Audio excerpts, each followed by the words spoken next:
by F.E. Hardart. The Beast of Space. Here the dark cave, along which Nat Starrett had been creeping, broadened into what his powerful searchlight revealed to be a low, wide, smoothly circular room.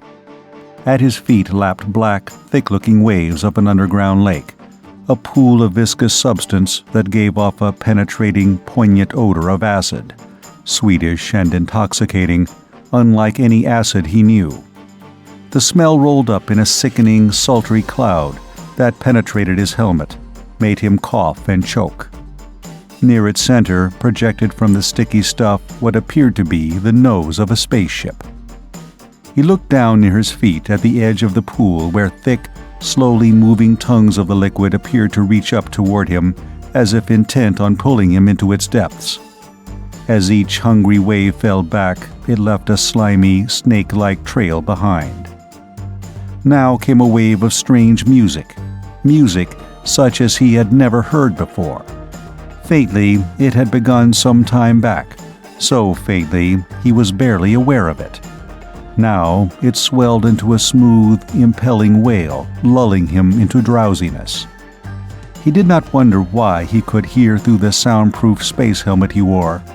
He ceased to wonder about anything. There was only the strange sweetness of the acid and the throbbing music. Abruptly, the spell was broken by something shrilling in his brain, sending little chills racing up and down his spine. Digger, a small, oddly canine-like creature with telepathic powers, a space dweller which men found when they first came to the asteroids. The relationship between space hounds and men was much the same as between man and dog in the old Earthbound days. Appropriate name for the beast, Digger. With those large, incredibly hard claws, designed for rooting in the metal makeup of the asteroids for vital elements, the space hound could easily have shredded the man's spacesuit and helmet, could, at any time, tear huge chunks out of men's fine ships. The half-conscious man jerked his thin form erect. His mouth, which had gaped loosely, closed with a snap into firm lines. "She isn't in this hellhole, Digger. You wouldn't expect her to be where we could find her easily." Scooping the small beast up under his good arm, he quickly climbed the steep, slimy slope of the cave. The other arm in his suit hung empty. That empty arm in the spacesuit told the story of an Earthman become voluntarily exile, choosing the desolation of space to the companionship of other humans who would deluge him with unwanted sympathy. The space hound was friendly in its own fashion. Fortunately, such complex things as sympathy were apparently outside its abilities. The two could interchange impressions of danger, comfort, pleasure, discomfort, fear, and appreciation of each other's company, but little more. Whether or not the creature could understand his thoughts, he could not tell. As he went on, he reviewed, mentally, the events leading up to his landing here. The sudden appearance on his teleview screen of the face and slim shoulders of a girl. Her attractiveness plainly distinguishable through her helmet. For a moment, he forgot that he disliked women. The call for help cut short, but not before he had learned that, apparently, she was being held prisoner on asteroid Moira. He knew he'd have to do what he could, even if it meant unwanted company for an indefinite length of time. The spell was gone soon after her face vanished. He remembered former experiences with attractive-looking girls. Damn traditions. A change in his course and a landing on asteroid Moira. Here he'd found a honeycomb of caves, all leading from one large main tunnel. The cavern walls had been of a translucent, quartz-like substance, ranging in color from yellowish-brown to violet-gray. It looked vaguely familiar, yet he could not place it. There was not time to examine it more carefully. The room in which he had found the evil, hungry lake had been the first one to the right. Now he crossed to the opening in the opposite wall. The mouth of this cave was much larger, wider than the other. He stood in the opening, slowly swung the beam of his torch around the smooth walls, still holding Digger, who by now was indicating that he'd like to be set down. Nat released him unthinkingly, his mind fully taken up with what the light revealed. Spaceships. The room was packed with them, all sizes, old and new. A veritable sargasso. At first, he thought they might be craft belonging to nameless inhabitants of this world, but as he approached them, he recognized terrestrial identifications. The first was a scout ship of American Spaceways. Nat recognized the name, Ceres, remembered a telecast account of its disappearance in space. There was a neat little reward for information as to its whereabouts. Nat's lips curled in derision. It wouldn't equal the expense of his journey out here. There was a deep groove in the smooth material of the floor where the ship had been dragged through the doorway into the room. What machines could have done this work without leaving their own traces? He went to the other ships. All were small, mostly single or two-passenger craft. The last entry in the logs of many was to the effect that they were about to land on the asteroid Moira to rescue a girl held captive there. None had crashed. All ships were in perfect order. But all were deserted. 2 doors were gone from the interior of one of the vessels. They might have been removed for any of 100 reasons, but why here? Nat's glance swept around the room, came to rest on the figure of a heavy-duty robot of familiar design. Semi-human in form, it looked like some misshapen, bent, headless giant. He inspected it. Myers Robot, Inc., Earth designed for mining operations on Mars. "Well, Digger, I can see now how these ships were brought in here. That robot could move any of one of these with ease. But that doesn't explain where the humans have gone. It might be space pirates using this asteroid for a base, or it might be some alien form of life. We're still free. Shall we beat it, or stay and try to check this out?" He did not know how much of this got over to the Spacehound, but the impressions he received in answer were those of approving their remaining where they were. "I suppose the best system is to explore the rest of the caves in order. Let's go." Followed by Digger, he walked quietly toward the next cave on the left, slipped through the doorway, and standing with his back against the wall, swung the light of his torch in a wide, swift arc about the room. Halfway around, he stopped abruptly. A slim, petite figure appeared clearly in the searchlight's glare. The girl he had seen on the televisor stood in the middle of the room, facing a Telecaster, her back toward him. She did not seem aware of him as he moved forward. What could be wrong? Surely that light would arouse her. The figure did not turn as he approached. So near was he now that he could seize her easily. Still, she made no move. Nat stepped to one side, flashed his torch in her face. Her beautifully lashed eyes stared straight ahead unblinkingly. The expression on her lovely composed face did not change. A robot. He'd laughed bitterly. But then, he was not the only one. She was an Earth product. Nat opened her helmet and found the trademark of Spurgeon's Robots hung like a necklace about her throat. But whoever had lured him here easily could have removed her from one of the vessels in the front cave. It did not seem like the work of pirates, more likely unknown intelligent beings. He turned to examine the televisor. It too was an Earth product. The mechanism was of old design. Evidently, it had been taken from the first of the ships to land here. Outside of the Telecaster and the solitary robot, there was nothing to be seen in this cave. A sound behind him. He whirled, heat rod poised for swift, stabbing action. Nothing, except small bowling ball things rolling in through a narrow door. Ridiculous things of the same yellowish quartz material as composed the cave walls. At regular intervals, a dull bluish light poured forth from rounded holes in their smooth sides. And issuing forth from within these comic globes was the same weird, compelling music he had heard before. They rolled up to him, brushed against his toes. A shrilling in his brain told him that Digger was aware of them. "Back, Digger," he thought, as he drew away from the globes.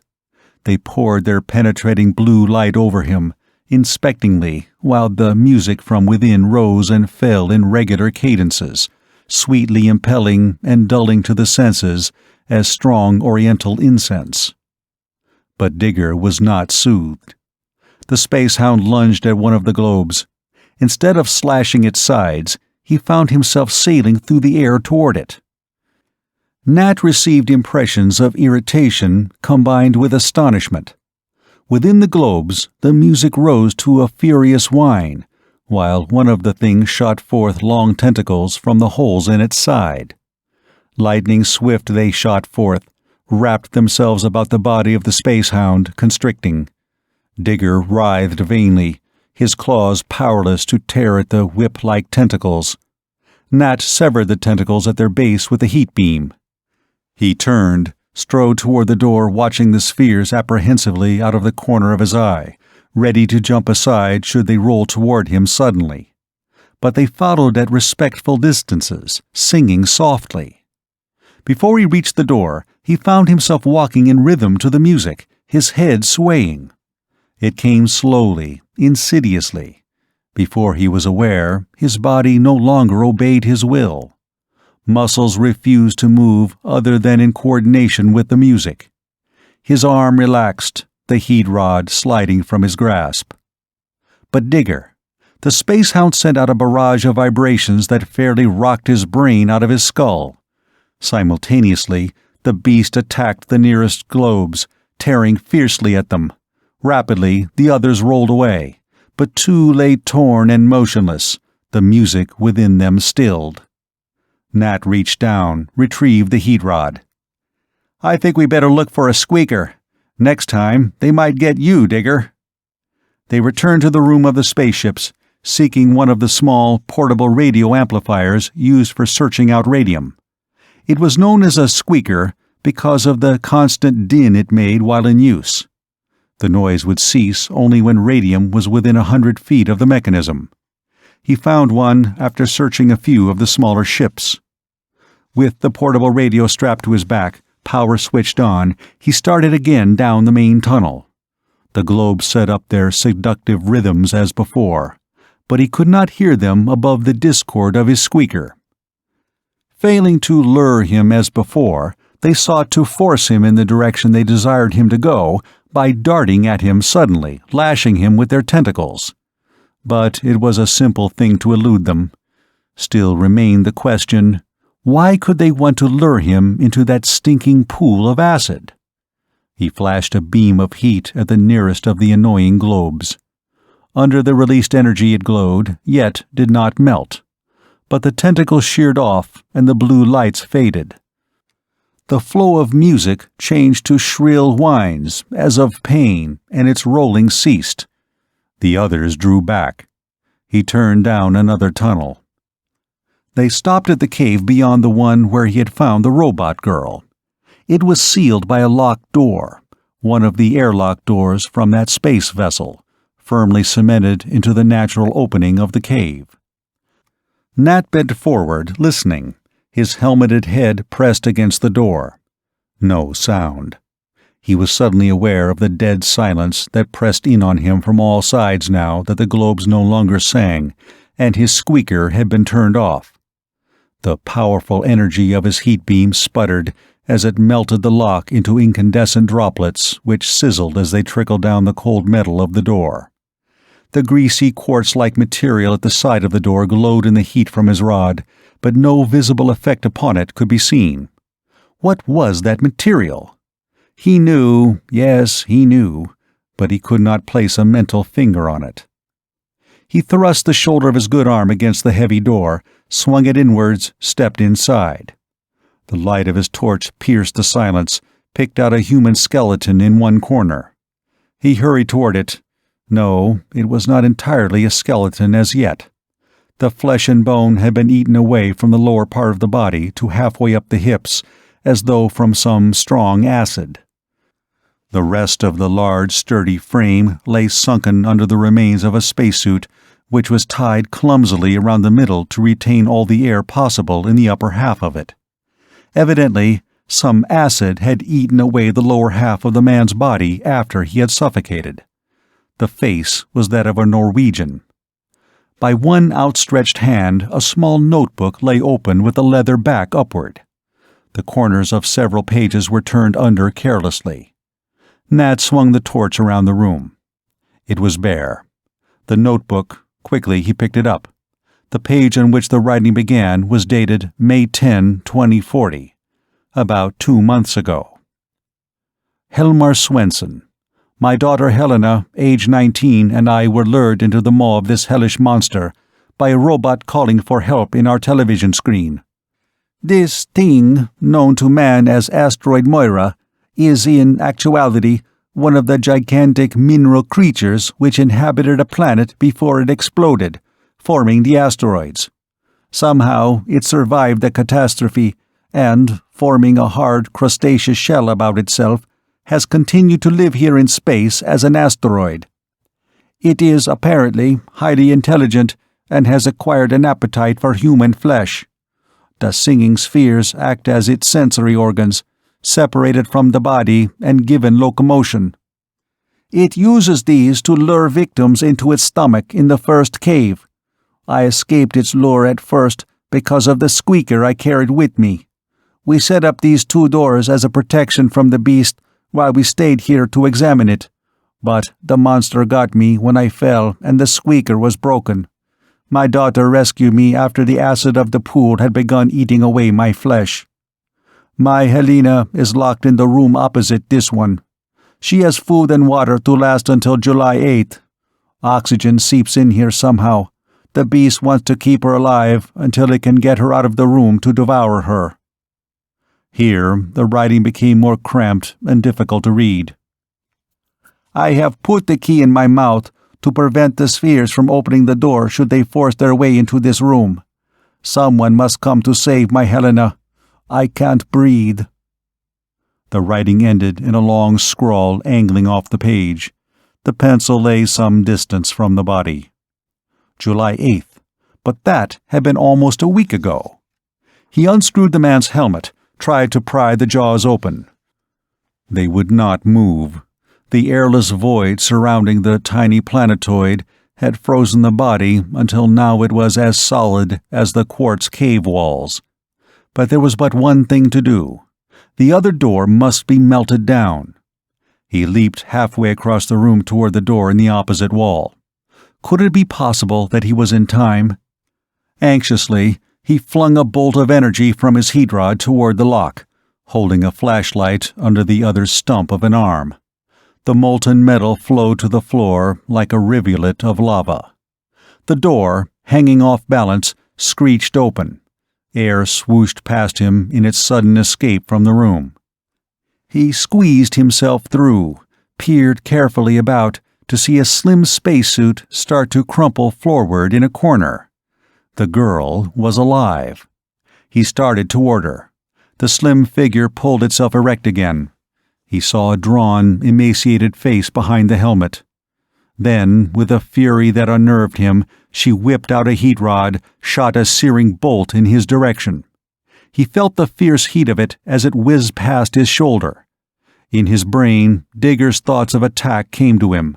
He flung an arm around the spacehound, dragged it back as he withdrew toward the door. The girl continued to fire bolt after bolt straight ahead, her eyes wide and staring. They made the door, waited outside while the firing within continued. When at last it was still within, he peered around the corner of the room. She lay in a crumpled heap in the corner. Quietly, he re-entered, picked her up awkwardly. Through the thin, resistant folds of the spacesuit, he could feel the warmth of her, but could not tell whether the heart still beat or not. They would have to take her to one of the ships. Her limp form was held tightly under his good arm as Nat hurried down the main tunnel. Digger apparently realized the seriousness of the situation, for he received the impressions of must hurry from the beast, and another creature, looking much like him, surrounded by small creatures of the same type, trapped in a crevice. "Aren't you a bit premature, old fellow?" he chided. Halfway there, the globes met them again. The things were not singing. From their many eyes poured a fierce, angry blue light. They rolled with a determination that frightened him. Yet he strode on until they were barely a foot away. "Jump, Digger!" The spheres stopped short, reversed their direction toward the little group at a furious rate, flinging out long, whip-like tentacles. One wrapped itself around Nat's ankle, drew him down. He shifted the limp form over to his shoulder, slipped out his heat rod. Quickly, the tentacle was severed. But now others took their place. He continued firing at them, making each bolt tell, but the numbers were too great. Digger sprang into action, rending the globes with those claws that were capable of tearing the hulls of spaceships. But tentacles lashed around him from the rear, snaked about him so that he was helpless. The girl was slipping off Nat's shoulder. He could not raise the stump of an arm to balance her. It was stiff and useless. He stopped firing long enough to make the shift, even as the spheres attacked again. The bolts had put out the lights in fully half the marauders, but the others came on unafraid. Nat straddled Digger's writhing body, held the space hound motionless between his legs. At short range, he seared off the imprisoning tentacles, knowing that it would take far more than a heat bolt to damage the well-nigh impregnable creature. He swooped the dog up under his good arm and fled from the madly pursuing spheres, thanking nameless deities that the gravity here permitted such Herculean feats. The spheres rolled faster, he soon found, than he could jump. So long as he was above them, all was well, but by the time the weak gravity permitted him to land, they were waiting for him. He tried zigzagging. Good, it worked. He eluded them up to the mouth of the cave, then jumped for the door of his ship's outer airlock. Nat placed the girl in his bunk, removed the cumbersome spacesuit. Her eyes blinked faintly, then sprang open. But they did not see him. They were staring straight ahead. Her mouth opened and shut weakly, as though she were speaking, but no sound issued from it. He brought her water, but when he returned, she had fallen asleep. He returned to the kitchen to prepare some food. "You're still running around in that pillowcase," he remarked to Digger as he extracted the spacehound from it. "Attend me now. We know why and how those people disappeared. It would take the Space Patrol ship at least a month to arrive here. I don't intend to perch on the back of this devil as long as that. And if we leave, old thing, it'll just lure other chivalrous fools to very unpleasant ends. And we've got to get this kid back to civilization. She needs a doctor's care, preferably a doctor with 2 arms." Digger's vibrations were one of general approval. "We could poison it," he went on. "Only I'm not a chemist. Even if I knew the compounds contained in that reeking stomach, I wouldn't know what would destroy them. Might blow it up, but we haven't enough explosive. No, we'll have to get down into the thing's insides again. In fact—" he paused suddenly, mouth open. "Congratulate me, Digger. I have it." The smell of burning vegetables cut short his soliloquy. He fed the starved, half-blind girl, then left her sleeping exhaustedly as he squirmed into his suit. No sooner had he entered the mouth of the cave than a half-dozen of the singing sensory organs rolled quickly, yet not angrily, toward him. The beast was apparently optimistic, for the globes sang their most soothing, seductive tones. They tried to herd him into the first cave on the right, but he had remembered the squeaker. They could not distract him. Effortlessly, he leaped over them toward the mouth of the cave on the left. That was where the spaceships lay, pointing in all directions, like a carelessly dropped handful of rice. All the ships were in running order. Good. Had there been one vessel he could not move, then all was lost. The fuel in several ran low, but after a few moments of punching levers and pulling chokes, the under-rockets thundered in the big room. Taking care not to injure the motor compartments of the other ships, using only the most minute explosion quantities, he jockeyed each ship around until all their noses pointed in one direction. The exhausts pointed out through the wide doorway. It was well that the beast had formed curved corners in the room, otherwise the scheme would not have worked. The exhausts, which did not point toward the door directly, were toward the curved walls which would deflect the forceful gases expelled doorward. When he emerged from the ship, the spheres attacked. He seared off their tentacles throughout what seemed to be eternities. His body was becoming a mass of bruises from the lash of their tentacles. He burned his way through the swarm onto ship after ship. As he stepped from the last vessel, there was a rumbling beneath his feet. Did the monster understand his intent? Was it stirring in its shell? Most of the globes had disappeared. Now, a nauseatingly sweet odor penetrated the screen in his headpiece, which permitted him to smell without allowing the oxygen to escape. He hurried around to the rear of the ship, an apprehensive, sickening feeling at the pit of his stomach. A thick, jelly-like wave of liquid was rolling over the floor, the reeking, deadly juices from the beast's stomach. If the liquid touched him, it would eat through the heavy fabric, exploding the air pressure from around his body. How was he to escape from the cave? The answer came to him suddenly. Quickly, he darted back toward the nearest vessel. 2 of the screaming spheres blocked his way. He sent bolt after searing bolt into them, more of a charge than he had given any of the others. The lights in the globes went out. Their voices ceased, and they burst into slowly mounting incandescence. Yet they were not consumed by their fire, only glowed an intense white light like that of a lighthouse. Lighthouse! The word flashed through his mind clearly, strongly. They glowed like the zirconia lights of a lighthouse. Why hadn't he recognized the greasy, quartz-like material before?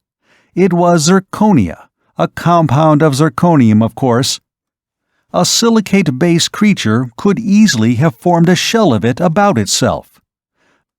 Zirconia, one of the compounds he'd intended prospecting for on the moons of Saturn, worth over $100 per pound.